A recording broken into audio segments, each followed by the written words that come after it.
Let me bring in the panel here. Audrey Fahlberg, she's a reporter for The Dispatch. Chuck Rocha, co-host of the Latino Vote podcast, as well as president of Solidarity Strategies, founder of Nuestra Park. That's a long intro, my friend. Thank you. And Republican strategist Jim Dornan, longtime Dodger fan. Now we're even. Now we got to even it up.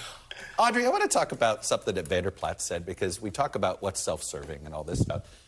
It's in Bob Vanderplat's interest to make people think that beating Trump in Iowa will somehow get them the nomination.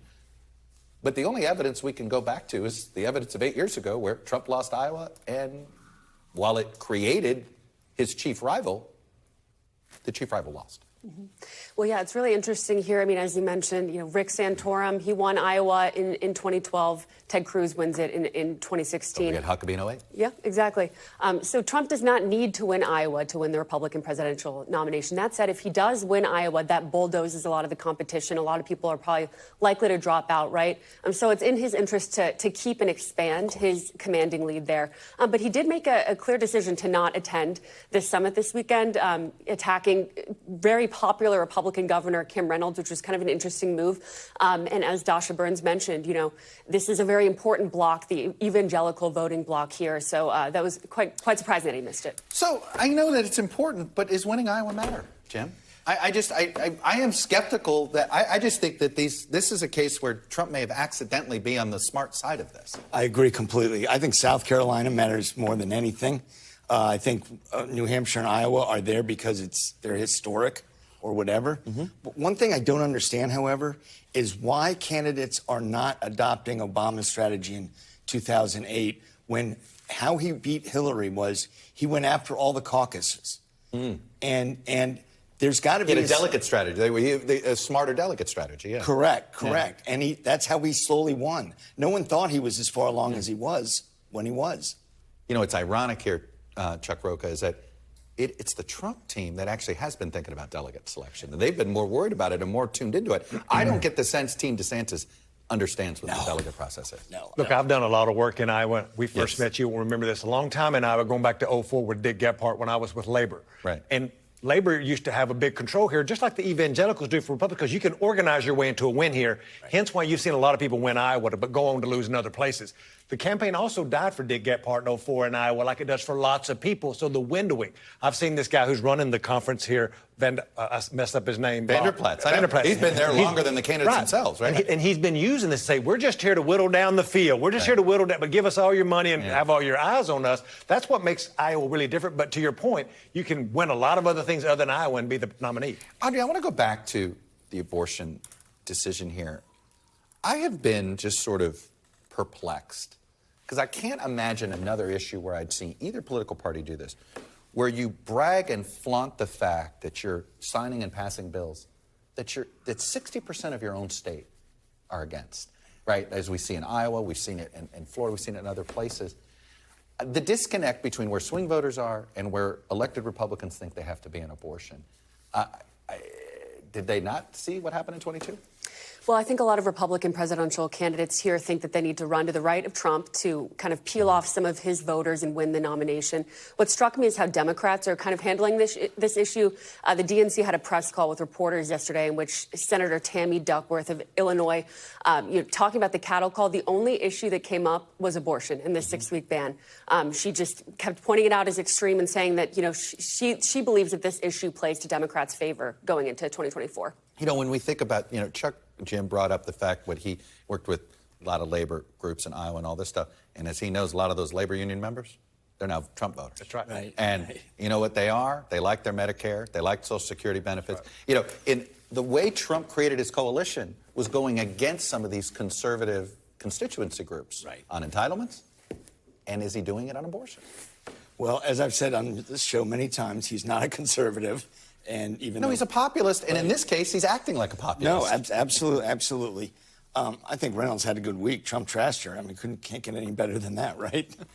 So, no, but I mean, I think abortion is a primary issue. Mm-hmm. It's less than a general issue, although 2022, I think in a presidential year, it's less of a general issue than it is during off years or odd years. But I think, and Trump is probably playing this correctly. I mean, his comments earlier indicate he's right. Abortion is a losing issue. Well, Trump is too. But abortion is a losing issue for us. Chuck, if Trump is the nominee, do you think Democrats have to spend more time reminding people of his ties to the Supreme Court in order to make abortion more of a viable issue against him? Or do you think in some ways it's easier to use abortion against DeSantis than it is Trump? No, I think that Trump is the easiest because he made the appointments, and you have this Republican Congress who will keep reinforcing that with issues that are going on, and state legislatures. From what I've been seeing in work that we're doing in a number of states, it's still top of mind for everybody. All right, let's pivot to the other issue in this race, which is Ron DeSantis.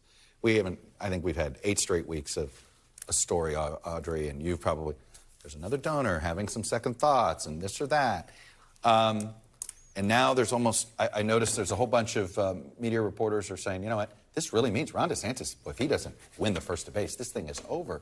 I mean, he's got himself backed into a perception corner here where this campaign could be over by Labor Day if he's not careful. Right. A la Scott Walker. There was an interesting report in NBC News this week about how, in this kind of memo to donors and prospective donors, the Team DeSantis is essentially saying, maybe we don't think that Nikki Haley and Pence are a threat, but Tim Scott, could end up being kind of a dark horse. What did you make of that? Is that a calling sign? Is that sending the bat signal to the super PAC? Can you please start running opposition research and drop Oppo research and drop negative ads on Tim Scott, please? Yeah, I'm sure that we'll start to see more of that as this thing heats up. Yeah, what'd you make of that, Jim, that they singled out Tim Scott like that? Well, I think they're right. I think Scott is the most viable of that group if Trump doesn't get to where he needs to be. I also think DeSantis peaked entirely too early, and he did nothing. What it looks like now. Right now, okay, I know. Hindsight's 20/20, absolutely. Yeah. But, they should have done more to tamp it down when they had the chance, but I think they thought they had an opportunity to take Trump down early on. Obviously, they didn't. And so now they've got a lot of work to do. And he's not a good retail politician. And that's going to be a problem in these early states. Chuck, are you somebody that thinks that Democrats ought to have an opinion about who gets out of this primary? Or do you stay out of it? Because we know Democrats want to mess around in primaries before. Is this one that you think Democrats ought to be messing around in?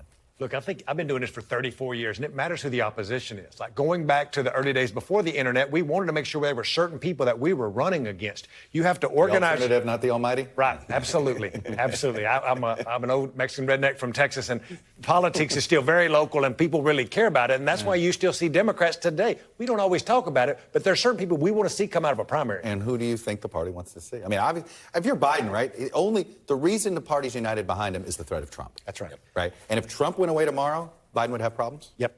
I think Trump is the ultimate candidate that we want because he has showed that he cannot win elections, and we just proved it in the off year.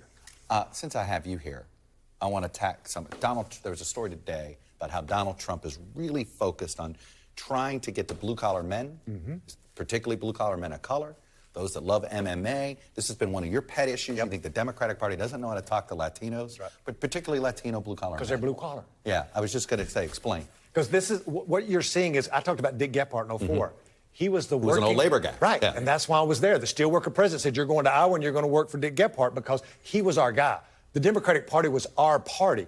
Over the years, it's still been the party of working class, but you've seen us move away from the messaging that we allowed Donald Trump to absolutely steal, even though he didn't mean it. He sounded like a Dick Gephardt Democrat, which then shaved off white men. It started shaving off younger Latino men. We just see it poll after poll. We still won all of that. But it was just enough of a shaving off to where it mattered in 2016 in a close election. Audrey, we're seeing this, right? He's targeting the Mike Tyson podcast. He showed up at the Barstool thing. He showed up at the MMA fight in UFC fight last weekend in Vegas.